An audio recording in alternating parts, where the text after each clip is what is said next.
Selamat malam para pemirsa Hope Channel dimanapun berada. Perkenalkan, nama saya Hakim Siombing. Saya berada di Pekanbaru, Provinsi Riau, daerah Sumatera kawasan tengah. Ingin berbagi kisah dan pengalaman, berbagi cerita kepada setiap Hope Channel dimanapun berada tentang pengalaman hidup kami, perjalanan hidup kami pada tahun-tahun yang lampau ketika badai ekonomi melanda rumah tangga kami. Saya mulai dari kisah kami, keluarga yang sangat kecil. Hari ini kami dikaruniai oleh 3 putri yang masih sekolah. Pada saat dulu kami adalah seorang pengusaha yang bergerak di bidang kelapa sawit. Kebetulan ini adalah bisnis yang sangat kecil-kecilan. Kami memulai dari yang kecil, kami memulai hal-hal yang dari dasar, mulai bersama keluarga, karena itulah yang kami lakukan pada saat itu. Suatu kali ketika kami sudah mulai berkembang pelan-pelan, tapi masih sangat kecil, suatu kali ada hamba Tuhan datang ke rumah kami. Dan saat itu saya masih ingat sekali, ketika itu kami mau menonton bola pada jam 12 malam. Beliau katakan kita nanti akan menonton, dan kami pergi ke satu tempat untuk rehat sebentar dan membeli kacang. Dan suatu kali dia katakan kepada saya, "Bapak Siombing, apa yang perlu saya perbuat bagi keluarga Siombing?" Saya katakan, "Bapak Pendeta, tolong doakan agar usaha kami yang kecil ini dapat bertumbuh menjadi usaha yang besar." Saudara-saudara, tidak lama kemudian doa ini terjawab oleh Tuhan. Saya tidak bisa membayangkan pada saat itu ada satu oknum orang tua dari daerah kabupaten yang lain, seorang haji. Dia bertanya kepada saya, "Bapak Siombing, di mana kita bisa mencari suplai sawit untuk sebuah pabrik?"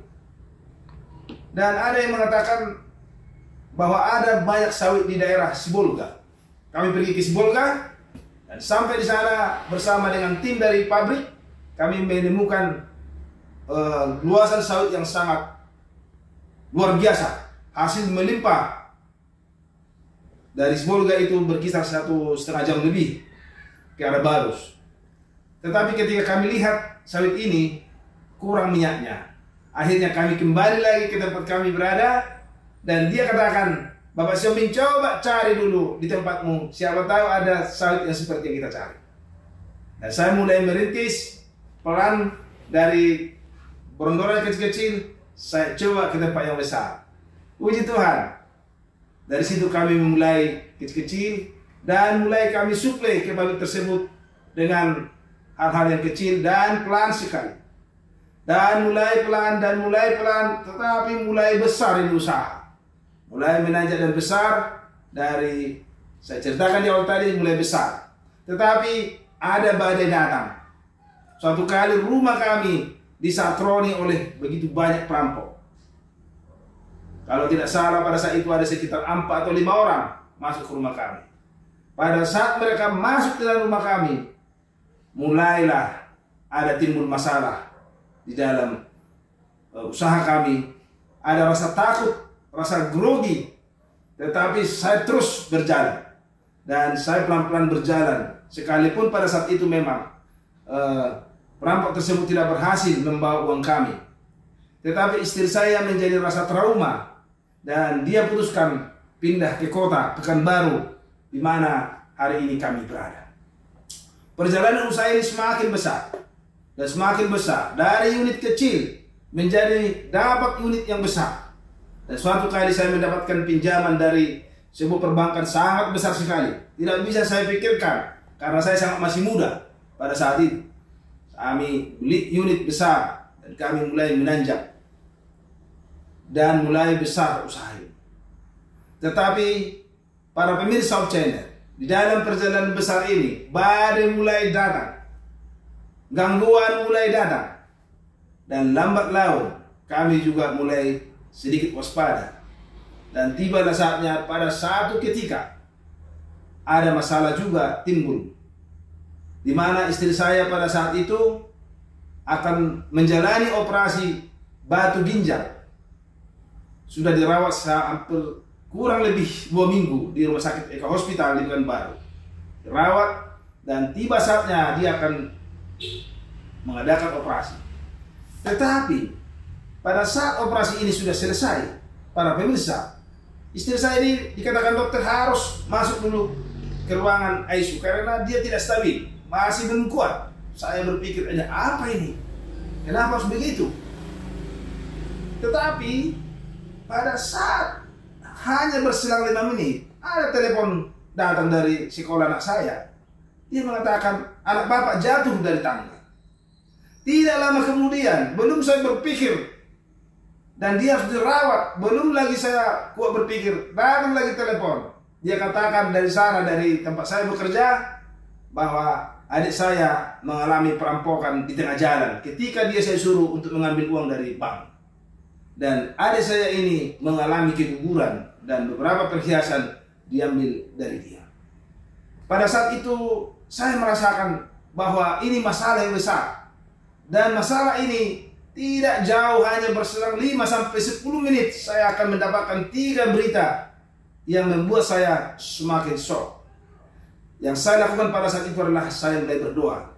Saya masih ingat di lantai 2 di ujung pojok itu saya berdoa, Tuhan selamatkanlah istri saya karena dia adalah bagian dari kehidupan ini. Semua terjawab, sekalipun hilang, tetapi pada sore hari dikatakan istri saya sudah bisa dirawat di ruang rawat dan anak saya Halimah hanya mengalami sedikit masalah di dalam kakinya. Dan adik saya inilah yang selalu saya pikirkan, uang sudah hilang tetapi juga dia juga kehilangan bayi dalam kandungannya. Tidak banyak lagi yang saya pikirkan pada saat itu. Saya hanya bekerja dan mencoba bekerja dan bekerja lagi. Saya mencoba memutar pikiran, apa ini yang harus dilakukan. Karena saya tidak harus simpan-simpan. Para pemirsa channel, usaha ini memang sangat besar. Dan memang boleh saja menimbulkan satu iri hati di teman-teman yang ada di sana. Karena pada saat itu, masih sangat jarang orang melakukan transaksi seperti yang kami lakukan. Memakai unit-unit yang besar seperti tronton pada saat itu. Berjalan, terus berjalan. Gangguan tetap datang. Suatu kali saya juga di jalan pecah kaca juga. Uang saya diambil bersama dengan teman saya yang dari Jakarta. Saat itu ada teman saya ingin belajar tentang bisnis sawit ini. Saya mau latih dia di satu tempat. Tapi sebelum kami sampai ke tempat, kami makan dulu dan mobil saya juga pecah kaca. Dan uang saya diambil. Tidak lama kemudian juga satu orang kepercayaan kami di pabrik bagian dari penukaran DO kami melarikan uang dan dia harus meninggalkan Riau dan entah kemana sampai saat ini, membawa uang kami sangat begitu baik. Terus ada masalah, terus ada problem. Rumah kami juga dimasukin lagi sama ini pengganggu-pengganggu dan ada juga masalah yang luar biasa yang kami hadapi. Pada saat itulah mulailah usaha ini mengalami problem, mengalami masalah. Kami mulai kehilangan kendali oleh karena ada rasa takut yang kami alami di dalam menjalankan usaha ini. Kami sebenarnya selalu berdoa kepada Tuhan, tetapi kemungkinan besar pada saat itu kami belum bisa menahan tantangan yang silih berganti ke rumah kami. Tiba saatnya, pada saat itu mulailah terjadi goncangan keuangan yang paling fatal. Kami menempuh satu jalan yang keliru, di mana kami harus menjalankan uang ini pada posisi yang kurang tepat, sehingga kebangkrutan terjadi di perusahaan itu, sehingga uang kami juga menjadi bermasalah. Berlanjut terus para pemirsa channel, usaha ini mulai mengalami goncangan. Satu-satu unit kami harus kami jual, baik yang kecil, baik yang besar, untuk menutupi kos perjalanan kami. Yang paling satu tidak pernah saya bayangkan bahwa keuangan rumah tangga kami mulai tergoncang dan mulai ada gangguan. Pernah suatu kali istri saya mengalami satu masalah pribadinya sampai dia ingin menghilangkan dia punya nyawa. Tetapi Tuhan menolongnya dan dia bercerita kepada saya bahwa dia sudah menulis surat wasiatnya kepada saya bila mana dia meninggalkan saya. Tapi ketika dia mau melakukan tindakan-tindakan yang tidak terpuji ini, Tuhan menyelamatkan dia dan dia merasa bahwa dia tidak ada lagi. Saya tidak akan mengisahkan secara konkret kejadian itu, tetapi saya percaya Tuhan telah menolongnya dan dia mulai merasa gelisah. Dia mulai merasa takut karena dia berpikir, apa besok yang kami makan? Apa besok yang harus kami lakukan untuk menyelamatkan keluarga? Karena goncangan sudah sangat besar. Saudara-saudara, saya masih ingat dulu pernah kami juga harus memasak makanan nasi itu berulang kali.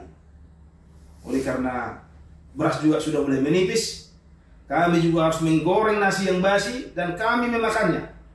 Dan salah satu anak saya tidak tahan perutnya. Sampai di sekolah, dia harus mengalami diare sangat hebat. Saudara-saudara, para pemirsa Hope Channel dimanapun Anda berada, semoga kesaksian kami ini dapat menguatkan kita. Yang pertama yang kami lakukan adalah berdoa kepada Yang Maha Kuasa, meminta nasihat daripada teman-teman kita, meminta nasihat daripada orang-orang yang mempunyai pengalaman. Adalah satu langkah yang kami lakukan senantiasa. Berteman dengan orang-orang yang pantas kita berteman untuk memberikan kita edukasi, pemahaman, kekuatan moral, spiritual, sehingga kita tidak jauh daripada pencipta kita. Seringkali pada saat-saat itu kami merasa menangis dan sedih. Kami harus meninggalkan anak-anak kami berbulan-bulan, berminggu-minggu. Bahkan kami tidak tahu apa yang mereka lakukan. Tapi di perjalanan, saya sebagai kepala rumah tangga, saya tetap berpikir bahwa Tuhan sedang melawat kami. Satu kesaksian ini, saya ingin saudara-saudara pemirsa Hope Channel harus percaya bahwa segala rintangan, sekalipun usaha kita ambruk, sekalipun usaha kita tidak terbentuk seperti yang kita rasakan, tetapi bila mana kita tetap fokus berserah kepadanya, Dia akan selalu memberikan jalan yang terbaik buat kita. Dan tidak pernah meninggalkan kita apabila kita selalu memanggil Dia. Percayalah bahwa kita tidak sendirian. Dia ada ketika kita mau datang kepadanya. Dia akan menyelamatkan kita, menolong kita pada saat kegelisahan itu terjadi. Mungkin hanya inilah dulu sekilas yang bisa saya bagikan buat para pemirsa Hope Channel dimanapun Anda berada. Semoga Tuhan dapat menolong, memberkati kesaksian ini kepada kita semuanya. Amin.